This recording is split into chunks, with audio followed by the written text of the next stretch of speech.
Hi there and welcome back to Amplify, the personal brand entrepreneur podcast. I'm Bob Gentle, and every Monday I'm joined by amazing people who share what makes their business work. If you're new, then take a second to subscribe through your player app, and while you're listening, join our Facebook community. Just visit amplifyme.fm/insiders and you'll be taken right there.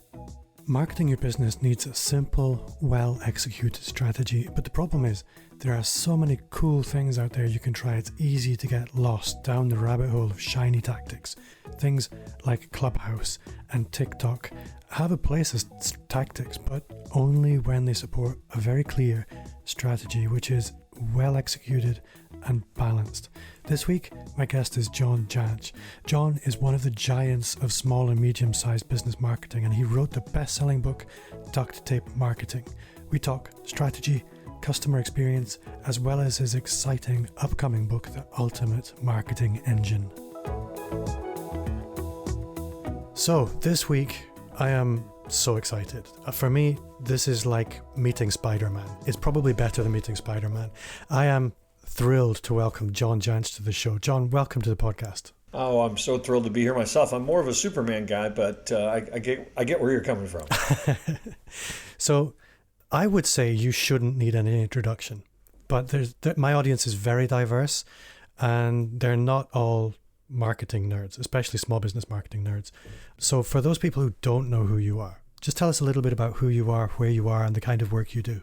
You bet. So I am a small business marketing consultant, author, speaker. I've been at this for about 30 years. Back before we had the internet, people actually did sell stuff before then. And so I've had quite a journey of evolving, I guess, as we all have in the marketing space. I have, I've got my 7th book coming out. I'm sure we'll talk about that today. Most people, if they do know me, are probably at least familiar with my brand, Duct Tape Marketing, which is something I created really around the turn of the century to kind of bring in an innovation, at least in my mind, to the world of small business marketing. And now a big part of my work is centered on kind of transferring that knowledge and that system to a growing network of independent marketing consultants and agencies around the world who now install the duct tape marketing system as we refer to it in literally thousands of small business owners at any given time. I'm physically I'm in Kansas City, Missouri, which is where I grew up, but I have been slowly transitioning, and in about 6 weeks, I'll be a permanent resident of the mountains west of Boulder in Colorado. Ooh. That is a place I've never been, but I would really like to go. And it seems to really attract marketing people, internet people in particular. Yeah. So I'm actually, I say west of Boulder because that helps people. I'm not in the city at all. I'm actually in a pretty rural area on some acreage at about 9,000 feet or whatever that turns into for kilometer listeners. Better take a folding chair so you can sit down from time to time. It's funny when we get there. My wife and I have been going back and forth for about 4 years, and we come in on a bottom floor and we have to go up 2 flights of stairs to get to where we're going. And it's that first time you do that carrying bags, you do have to sit down for a while, but you get used to it. Because you're a skier, aren't you? I am. I'm a skier, hiker, biker, all the things that are really outside your door in those places. So yeah, it's a great place to live. So the first place I want to go, obviously, or maybe not obviously, but you wrote Duct Tape Marketing, or it was published rather, in 2006, as far as I can tell. And that doesn't feel like a long time ago, but it's a long time ago now. And I'm curious to know, if you were to write it again now, what would be different? Would much be different? In some ways, there would be tactical things that showed up that, maybe we didn't do. I did revise it in 2011, so that probably helps a little bit. But there's certainly tactical things. But, I've never really been so much about the flavor of the week tactic. And so fundamentally, what we're trying to do, get somebody to know, like, and trust us hasn't changed. I mean, how people buy is probably the thing that's changed, more than anything, even though marketers want to talk about TikTok or Clubhouse or whatever the new thing is. But really the thing I think that we need to be focused on is the behavior of buying. And that gaining trust, enough trust so that somebody says, yeah, I think you can solve my problem and here's some money to do it. That's always been the job. So I think Duct Tape Marketing was one of the first marketing books that I read, probably the first marketing book. Well, it was the first marketing book ever written, so that's not surprising. That's a good reason. What I loved about it was simplifying. It was very straightforward. It was easy to follow for the small business owner. But tell me this, why do I still see marketing agencies coming in and writing great big 20-page plans that the business owners look at and they can't understand, they can't translate it? Why is this still happening? I think the biggest culprit, quite frankly, is that's the academic version of marketing is still being taught in universities, in MBA programs all over the world. And so if that's all you know, and then you come into the agency and they tell you that's what we do here, to me, that's why it happens. And I agree with you. I'm not sure I sat down and said, I'm out to simplify marketing, but for me, it just didn't work. I didn't have that formal training. First off, I just tried stuff, and what worked, I kept.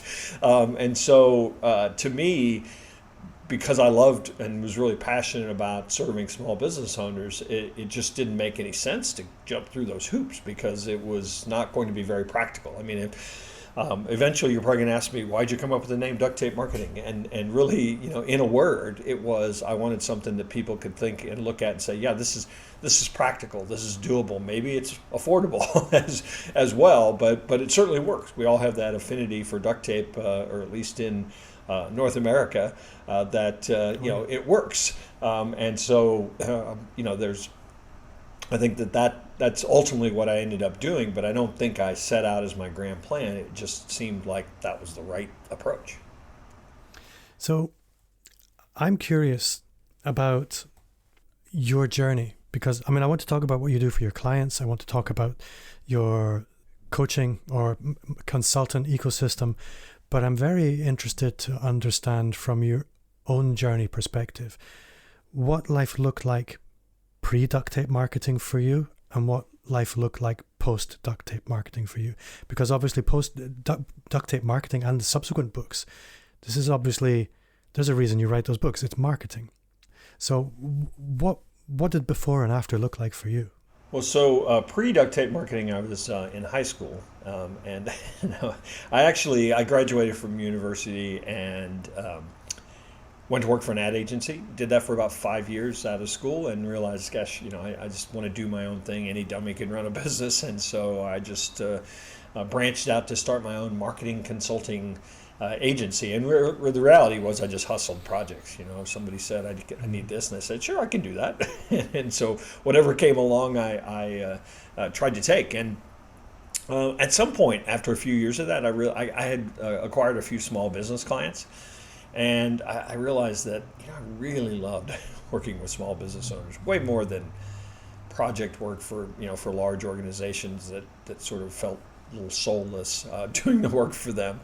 Whereas a small business owner, you were working for the person who was the same person who was writing the check to pay you, and that to me I think was both parts gratifying and terrifying, but it's what I wanted to do, and at some point it got a little frustrating because I was working as fast as I could, as hard as I could, as many hours as I could, but I was never really able to charge people what I did back in the agency world. Or at least I didn't feel like I could. And so one day I just said, look, I'm going to create a very systematic approach to marketing. I'm going to walk in to my next prospect, and I'm going to say, here's what I'm going to do, here's what you're going to do, here's the results we hope to get, and here's what it costs. You want it or not? And frankly, the first 3 people I said that to said, where have you been all my life? Because it in trying to solve my frustration, I actually tapped into, maybe accidentally, what is still today, in fact, I think increasingly today, one of the greatest frustrations with small business owners. It's gotten really hard to buy marketing. Everybody's selling a piece of the puzzle. There's, the idea of the week. There's the new platform, and so it's really confusing. And I think a lot of business owners feel even if they've hired somebody, they don't know what they're doing. They feel very out of control. So the fact that somebody said, look, here's exactly what we're going to do, and we're going to do it, we're never going to be done. We're going to install a system. It's going to start with strategy before tactics, and you're going to know what it costs, was really the sort of light bulb moment for me to say, this is something that shouldn't be an innovation, but it truly is. I mean, and even today, I mean, pretty much every small business that I speak with, that is considering hiring myself or our agency or consultants in our network, is they just have horror stories about, they've hired a web person, a content person, a social media person, an email person, a pay-per-click person, and none of them are talking to each other. And it just, it's like, how does that work? Of course it doesn't work. So that's really, turned into my life's work, if you will. And as I said, we have about 150 agencies now that use our system as well, and collaborate and do training and create more innovations. We're in the process now. In fact, I'm still saying in the process. We're full on into launching a certification program for marketing managers. So a lot of those organizations, we've taken our system and said, look, you need to actually turn marketing into an asset in your organization. I mean, we're happy to build strategy and do implementation on the hard parts for you, but you need to have internal resources that understand this idea of a system as well. So a lot of our engagements now include a coaching component, a teaching component, as well as a doing component, which I think is, again, if there's, I always like to be doing something new. If there is an innovation that is our next innovation, I think that's it, is that idea of agencies that do coaching and training as well as implementation. Yeah. I think listening to you there, I was aware that small business as a definition is very broad, actually. It's everything from the one-man person who just has a sandwich stand right the way through to, I think, what's the top level definition of a small business? It's several $1 million a year. It's more than that. It's if you look at the Small Business Administration in the United States, it's anyone with less than 500 employees. Can you imagine calling that a small business? So what's your definition of a small business in terms of your niche, if you like? Well, I think the sweet spot that we really hit is that, we don't work with startups necessarily. We don't, obviously there has to be a level of revenue because our approach is a long-term retainer, grow a system. You're never done with marketing. It's not an event. And so in many cases, businesses have succeeded to a level to where they have the cash flow to now think, gosh, we ought to be taking marketing seriously. But they don't have a strategic or senior, marketing hire by any means. In fact, in some cases, they're kind of intimidated by that idea because it's usually founder-driven, founder-grown. They've sold their way to $10 million, and now they're looking around going, now what? And so maybe they've gone out and hired, a young person to do social media or something, and that's the extent of their marketing department, even though it's really holding them back from going to the next level. So, revenue numbers are sort of, all over the place. I mean, it could be as small as $1 million to, $50 million. But it's really more that it's almost that outsourced CMO, mindset to where they're thinking, I know I should have a CMO, but I don't know the first thing about hiring them, and then I wouldn't know what to tell them to do. and so that ends up being kind of our sweet spot business-wise. Now, there's something I like to explore with lots of guests, and it's this question of how opportunity comes to you. It can come to you through outbound sales activity or inbound inquiries as a result of your content or your education. It can come through ads or it can come through referral. And I often find that it's very interesting to see the mix that people have of that. What does that mix generally look like for you? Well, we're probably a little bit unique in that 20 years ago, I was producing content and I didn't call myself an influencer or building authority, but that's kind of what we were doing. And obviously the books and things, sort of cascade on that. 70% of our, daily traffic comes from organic search. just because I've got 4,000 blog posts over 20 years, and so we're a little different model in that regard. I mean, so it's definitely your classic inbound, but classic inbound built with authority and expertise and influence on top of it. So we're not just attracting clicks and traffic. We're attracting those clicks and traffic, and then people are finding valuable resources, finding authority and expertise, which is obviously the model that everyone wants to do. But we were in the right place at the right time, and we've been doing it for a long time. Frankly, with a lot of our clients, we certainly are pushing the content model, the authority, the expertise model. But at the end of the day, the remodeling contractor still runs ads for that high intent search. Somebody's looking for a kitchen remodel or looking for a sink replaced or something like that, a handyman kind of project. They're turning to search engines, and in many cases they're interested in finding trusted resources, but in some cases they're just interested in getting their problem solved by somebody who looks reasonable to do it. So again, that's kind of a mix. What we do, just because of our kind of unique position, is a little different than what we are necessarily recommending for our clients. I'm curious to know. I mean, I think because of you and the legacy of content that you have, and the brand, personal brand, and the authority that you built up over time, you probably don't have this problem to the extent that many people like me do. And that's when you say to a prospect or a client, we need you to invest in content. We need you to invest in building your own authority. There's often a lot of pushback saying, well, no, I just want you to give me a painkiller. Take it away. How do you push back against that as a consultant? How do you help them see the vision of what that authority can bring? Well, one of the things that, I've always been a firm believer in, and I, preach to all the consultants in our network, is be the model. And so, I'm able to say, okay, pick out a hard term like local marketing or something like that. Well, type that into Google, and guess what shows up number one? We're able to demonstrate, we're in a highly competitive industry. Imagine your industry. And we don't just say invest in content. We have a very specific methodology for how to make that content pay.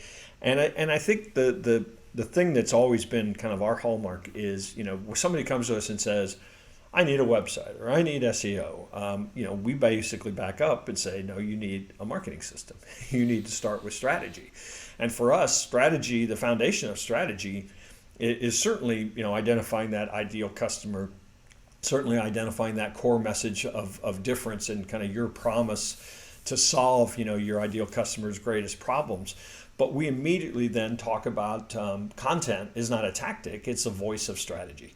And so we're able to demonstrate, I think, our sort of holistic system approach allows us to kind of show them that, content is an SEO play.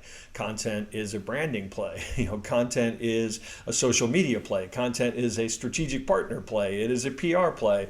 And so because we have all those sort of tentacles hooked together, we sort of overwhelm them with, you can't pass, square one today, without content. And again, I think another thing that we're pretty good at doing, because we've been doing it so long, is to really define what a content platform looks like for pretty much every type of business. Because there was a time when marketers were saying content, what they meant was you need to start a blog. But certainly, now that is come into every, as far as I'm concerned, it powers every stage of the customer journey, including after they become a customer. Yeah. And I think that that's where we've really got that content to pay off, frankly, is getting retention with content, getting repeat sales with content, getting referrals with content. And all of a sudden, those are some pretty quick wins, rather than waiting for those long tail searches to kick in, for your blog post. We're actually able to in many cases, immediately increase conversion and retention with content. And I think that that's how you get people's attention, because in some cases that can happen overnight. As you might know, this show is supported by our sponsor, Agora Pulse. Now, you know how hard it is to juggle all the things in your business. the accounts, the meetings, the never-ending inbox, and that's why I teamed up with AgoraPulse to give you more than 5 hours back a week when it comes to managing your social media marketing. No complicated Excel docs, long emails, or millions of open tabs. Simply manage all your social media channels in one place. Go to amplifyme.agency/AgoraPulse to score 2 months for free on me. Now, all you have to do is figure out how you want to spend those spare 5 hours. So, for me, this is the golden question. And it's really, you've been doing this for a long time. You have a large legacy of content. In the spirit of the best time to plant a tree was 15, 20 years ago, and the next best time is now. Let's just imagine for a moment, John is teleported into a parallel universe where he doesn't have all that content. He doesn't have the personal brand. He doesn't have the legacy, but he does have what's in his head. What is day one going to look like for you? What's the plan? Well, I think I'd start actually just making homemade guitars and selling them on the side of the road. That's probably what I would retire to doing, because creating all this content's too much work, Bob. All right, sorry. I had to do that. I think that the way I've always viewed content, and I think this is the challenge a lot of people have, is they wake up and they say, what should we write about? Oh, people are talking about TikTok. Let's write about that. And so they kind of go down the rabbit hole of stuff that doesn't pay. My whole, I've worked with people that have very little budget, for years. And so it was incredibly important that everything we did was the right thing. It was the priority. If we've only got, 30 minutes a day to spend on social media, let's, where's our best 30 minute shot? Mm-hmm. And so when it comes to content, really everything that we try to do is help people produce content that's going to be a utility, that's going to be used in several ways, that certainly is going to be structured together. So for example, somebody comes and says, oh, we can only write one blog post a month. Well, let's decide what those 12 blog posts need to be and how we're going to structure them and hook them together so that they actually benefit each other. And for the last few years, we've been creating these things we call hub pages that we're doing just that. We're coming up with the 3 or 4 most important themes that serve a particular business, and we're creating their content all around making sure that they've produced something that people go, wow, over time. It might take a year, but it's all going to support each other. It's all going to work, on behalf of the entire system, as opposed to just, think about all of the small business websites that are out there that have been blogging for 5 years, and that content is just random, like off into space and not doing a thing, for them. If somebody occasionally stumbles upon one, accidentally, but nobody's going to a small business blog and saying, let's see what John wrote for the last 6 months. If we can structure that content in a way that truly becomes a useful resource, not only will people share it and people stay on it and dwell on it and click around, Google is going to reward you for that as well. And so if we've only got so much energy, let's spend it all in very high payoff activity. And that's not just marketing. Think about waking up and saying, what should I do today? Well, you should identify 3 or 4 very high payoff activities and get those done before you sit around and find the easy things to check off your list. Yeah. And what do you find the highest payoff activities are for you now? Innovating is it for me. If I can create products, I can create templates, I can create things that that are useful, that serve my market, serve my clients, serve my network, that turn into books or courses. That's the best use of my time. And it's challenging because fortunately I like doing that, but I also like tinkering around under the hood in WordPress too, which slap my hand anytime you catch me doing that, because that's not high payoff work. I just like it, and that's kind of the curse for a lot of small business owners. The work that they started the business to do and that they maybe in some cases enjoy the most is no longer the job. But if you're going to grow beyond what you can keep your arms around personally, you're going to have to let go of that. So you mentioned you like writing. Now, you told me before we started recording you have a new book coming out I think it's September, and I got quite excited about it, but I've forgotten the title. So remind me what's going on. Sure. So it is my seventh book. I took, if I can take a detour right now, I took a little detour for about 2 years and wrote a book called The Self-Reliant Entrepreneur, which was a quasi-spiritual book, actually, for me, that buried me in a lot of literature that I wanted to explore and I wanted to curate. And it was very difficult. It's 366 individual entries or pages, but it was something that I just felt in my life. It was something I needed to do. It's something I wanted to throw out there to the world. But I'm back now writing another marketing book, and this one is straight up marketing. It's called The Ultimate Marketing Engine. 5 steps to create ridiculously consistent growth. And what I've done is taken something that I've been working on for a number of years that I think, again, is a bit of an innovation in the world of marketing, or at least applying another kind of maturity model to the world of small business marketing. And I'll tell you, it came about. I signed the contract for this book in March 15th of 2020. And for those of you that have a short memory, that was when most of the United States, at least, was going into some form of a lockdown from the pandemic. So, obviously I wrote the entire book over the next 6 months, in a semi-lockdown state like the rest of us and the rest of the folks in the world. But I didn't want to create how to market in a pandemic book at all. But I did observe some really interesting things. I had a lot of clients that, some quite frankly got sort of wiped out or pushed aside by the tsunami that was really, no fault of their own. But I also noticed the number of clients that actually were thriving in this. And again, some of it was right time, right place, right industry. But the real common thread that I saw was the businesses that I think survived the most were the ones that meant something in their customers' world. So in other words, their customers actually didn't want them to go away.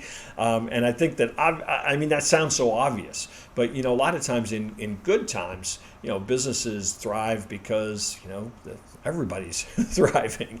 But I think a lot of times in tough times, it's the businesses that have focused on their customers, that have focused on the result for their customer, not just what I sell you, what you give me, but where are you now? Where do you want to go? That sort of mentality. So I've created something in this book called the Customer Success Track. I think a lot of businesses they sell a product or a service, they take a client in who, needs that product or service, and that's pretty much it. They may stay with them for years, but it's essentially, it's a transaction that you do what you said you were going to do, I do what I said I was going to do, everybody's happy. What I've seen in working with so many small business owners is our approach to marketing is this idea of a system that never ends. And what I ultimately saw happening was that our marketing methods matured with the business as they matured. Quite often they came to us in one stage. They didn't have a website, or their website wasn't producing anything, or they didn't have a strategy. And really what we're focused on now is, look, you're here right now. We've got to achieve these milestones because we believe here's where you could go. And that developing that track that has, in our world, has 5 stages. Each of the stages has characteristics. Each of the stages has challenges. Each of the stages has like the promise of moving through that stage. And what it allows us to do, and I suggest in the book, is that any business can develop this for their customers, is it allows us to create a list of milestones and associated action items and steps that go with those milestones that allow us to say, yes or no. Have they achieved this? Because we know they should. We know they need to move to the next stage. And the beauty, again, of milestones is you can, there's no way to say, well, we need to get better return on our content. It's like, did we do X, yes or no? And what we found is that this approach allows us to not just evolve with the business as they, do more revenue, they get bigger. We actually become we actually become so important in their overall business strategy because of our focus on taking them from where they are now to where they want to go, that we actually then, we really don't have to go looking for business, because those people mature with us in such a way that their entire ecosystem, they want us to be involved in. And so now we're working with their vendors, we're working with their partners, because it really is a very, I use the term in the book quite often, ecosystem as opposed to a customer. So the kind of the phrase we came up with is that we treat customers as members. And that's not the same as a membership program or a subscription model, which are all great. but for us, the member idea is that, we want to transform them. We don't just want to sell to them. We don't want them to look at us as a transaction. We want them to look at us as an investment in their transformation. And that, to me, is in a perfect world, the ideal, kind of membership relationship. Yeah, I love that, because if you treat your client as a commodity, they're going to reciprocate. And then when things are squeezed, you're going to be the first to go. And what I really liked about that was, one of the problems I think a lot of people have when they're dealing with clients is they react to the client's urges, would be the word I would use. I feel pain here, lay here, let me give you a painkiller for that. Now I feel pain over here. Okay, we'll deal with this. The strategy and the roadmap, people deviate all over the place. And so it takes a long, long time to get to where you'd agreed you wanted to go, because people keep going off and looking at nice, tiny, shiny things in the side passages. So having that really clear 5-step program is quite compelling, and I'm quite excited to read it. The thing that we found is that a lot of times they are asking for this fix of the week or this idea, or they read an article about this, because we haven't shown them the roadmap, right? And so they're just like, oh, to grow, we need something new. And so, our whole approach is, here it is. Here's the roadmap. Obviously you're not ready for retargeting, in your advertising, because you haven't even built any landing pages, but we're going to go there. And what we found is that buys us like, oh, okay, you got a plan. We know where we're going. And so we're, you're in charge. Here are the keys. I think a lot of people with a little bit of knowledge should find this book very exciting. I think it sounds very well put together. So I'm looking at the time. We've been here 30 minutes. I know you have another meeting in a little while. I'm curious to know about the consultants network that you built up. Was that in your mind when you wrote Duct Tape Marketing? And if it wasn't, how did it evolve? Because it's a very nice business model. Yeah. So it always was, in a way. And that when I started my business, I built a traditional kind of agency. I had 10 employees. And, as I said, we were hustling work, any kind we could get. And then 9/11 happened in the United States, and I lost my 2 biggest clients. And I had already been kind of noodling with this idea of working with small business owners, but it was kind of like, okay, the message received, loud and clear. Now's the time. And so I went actually back to working by myself. I started completely developed Duct Tape Marketing, the system, the approach, built up my own, solo practice, if you will, with clients doing the Duct Tape Marketing system, because I wanted to replicate it. I wanted to be able to go out and license it. Obviously, the book, and for those of you that have been longtime followers, maybe you got my 3-ring binder and 6 CD set of the original Duct Tape Marketing course. But I'm too teen. I don't spend money. So that was, I can't say that I always had exactly the what it looks like today, but I knew that there was the opportunity to license it, and quite frankly, I was hearing from people, and so to some degree. I remember the first group of 8 or 10 that became part of our network. About half of them had reached out to me and said, "When are you going to start this thing?" So I was like, "Well, I guess in a couple months then." But now it's evolved greatly. I mean, obviously it rests a little bit on my IP and my developing new processes, but now it's really become a collaboration network and community as much as anything. I mean, we do events. It's not just a get certified and good luck. I mean, we do events every week. We do quarterly things. We have an annual conference that last year Seth Godin was our opening keynote speaker. So it really is something that, it's people with the same kind of point of view about marketing, a love for working with small business owners, but a lack of systems and a lack of a community. And that's really who joins us.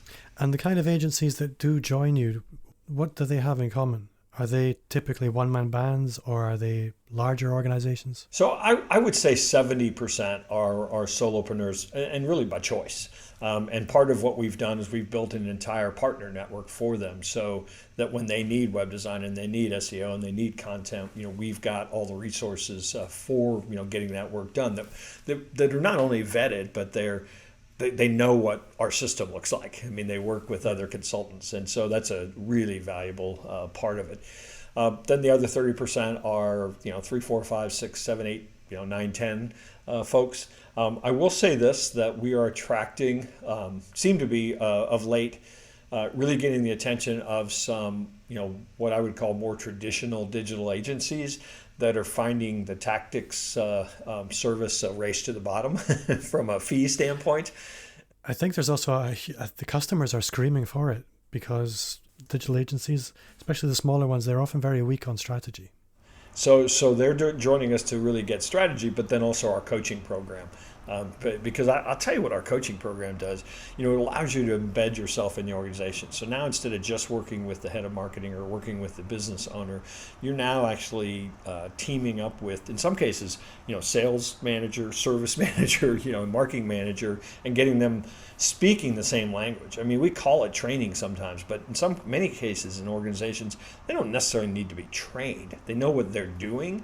There's just no framework. There's no common language, about what they're trying to achieve. And so we're able to install that in the organization in a much deeper way, and boy, everybody wins. John, I'm aware I don't want to abuse your goodwill and take too much of your time, but you emailed me a couple of ebooks that I'm going to share for you in the show notes and on the website. But in your words, what is it you're sharing there? So I'll make a mess of it. So the first one is something that's probably been downloaded, I'm going to conservatively say 500,000 times over the last 20 years. Obviously, we've updated it and evolved it, but it's called The 7 Steps to Small Business Marketing Success. And it's a distillation, if you will, of kind of the elements, the core elements of our system that we work with small business owners. And then the second one is 7 steps to scale your agency without adding overhead. And obviously that one's tailored more to the consultant, the small agency, that talks about our repeatable process approach and talks about developing a strategic partner network. I mean, it doesn't sell the network per se. It just says, here's why our network, here's what we do that I think makes our approach work, but it's put in the voice of something that might be a consultant or a coach or an agency might be interested in. So it gives you a little flavor of what it might be like to join our organization, at least from a strategic standpoint. Well, I'll have links for both of those in the show notes and on the website. Wherever you find this episode, it's going to be somewhere above or below. And for those people listening and they want to connect with you, how would you like them to do that? Well, the easiest way, first place, is to just stop by ducttapemarketing.com, and that's DUCTTAPE marketing.com. John at ducttapemarketing.com is a great way if you just want to send me an email, say hi, ask a question. All of we talked about one of my books, but all of my books, you can find on Duct Tape Marketing, as well as I've had a podcast since about 2005, so several thousand episodes of that are floating around the internet as well. And I cannot let you go without answering my question. And that's, what's one thing you do now that you wish you'd started 5 years ago? I take Fridays off. Is probably the biggest thing, and obviously you build a team, you have some level of what some people would point to as success. It gets a little cavalier to kind of say, oh, I don't work that many hours anymore, but it's really, even when I have sort of a crunch, I intentionally take the 3-day weekends. I'm just so much better.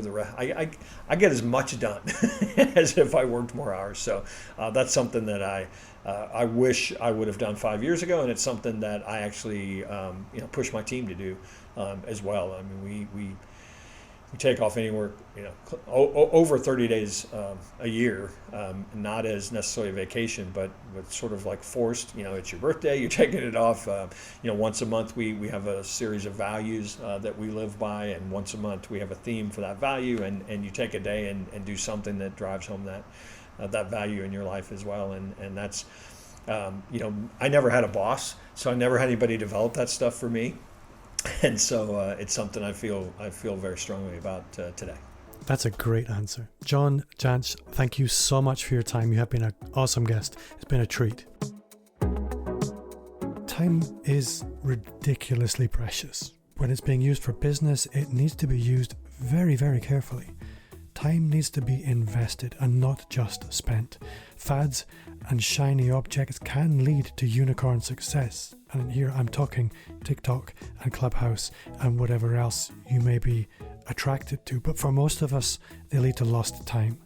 Investing in the tried and tested, that works. So be mindful of how you use your time. Before I go, just a quick reminder to subscribe and join our Facebook group. You'll find a link in the show notes or visit amplifyme.fm/insiders.